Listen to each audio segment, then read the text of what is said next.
The book of Revelation is an apocalyptic, in fact, that's what the word means in Greek. The author of the book of Revelation had Tanakh in front of him.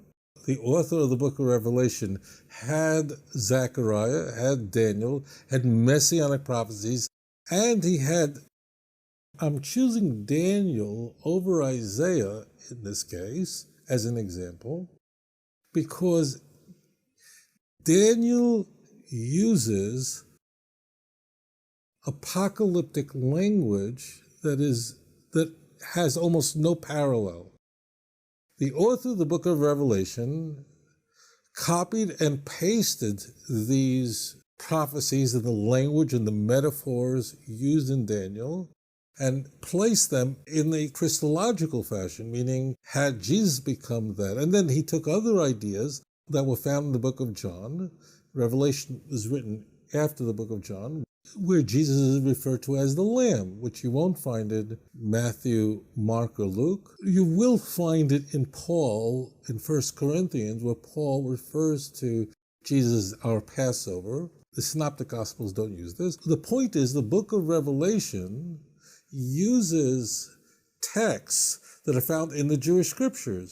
And it's exactly the same thing. Although we find in the book of Revelation many quotes from the Jewish scriptures all over the place, it can't be true because the prophecies that are expressed in Isaiah 11 of a universal knowledge of God, Isaiah 2, Micah 4, of a worldwide peace on earth and the redemption of the nation, the resurrection of the dead in Daniel 12:2, Isaiah 26, verse 19, the rebuilding of the temple, Ezekiel chapter 37, verse 26 through 28, and the whole end of the book of Ezekiel. None of these things happen, and therefore we can know with certainty that perhaps hundreds of people throughout history have claimed to be the Messiah, David Koresh included, or it was claimed for them, that none of them are the Messiah, the son of David, because they didn't fulfill any of these messianic prophecies. And they could quote from Daniel and Zechariah. I mean, use the imagery, borrow it completely,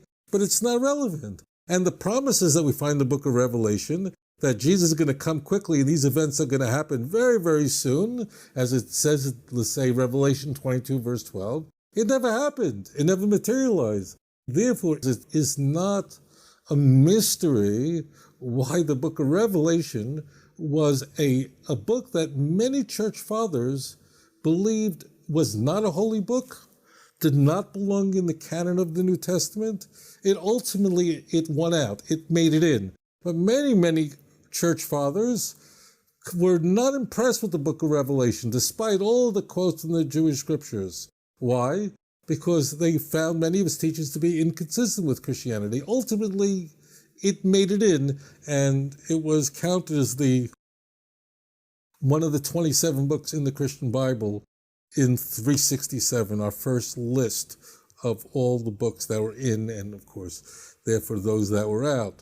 So the book of Revelation is a book of dualism, the concept of an antichrist, the notion that when Mashiach comes, there's going to be an anti-Messiah. It means people who think that this is the true Messiah, but it's not the true Messiah. This idea is found nowhere in the Jewish scriptures. It's found nowhere in Judaism. This idea of the good God and evil God, the two forces, equal forces. This is a dualistic concept, that Satan has real free agency. Anybody could sit down and borrow from the Jewish scriptures. He had full access to these texts and therefore borrow them and then reshaped it to convey a theology that had nothing to do with the Jewish scriptures. And that Jesus is going to make his second coming in Missouri, please. We're not impressed with somebody who copied from the Jewish scriptures and inserted into their book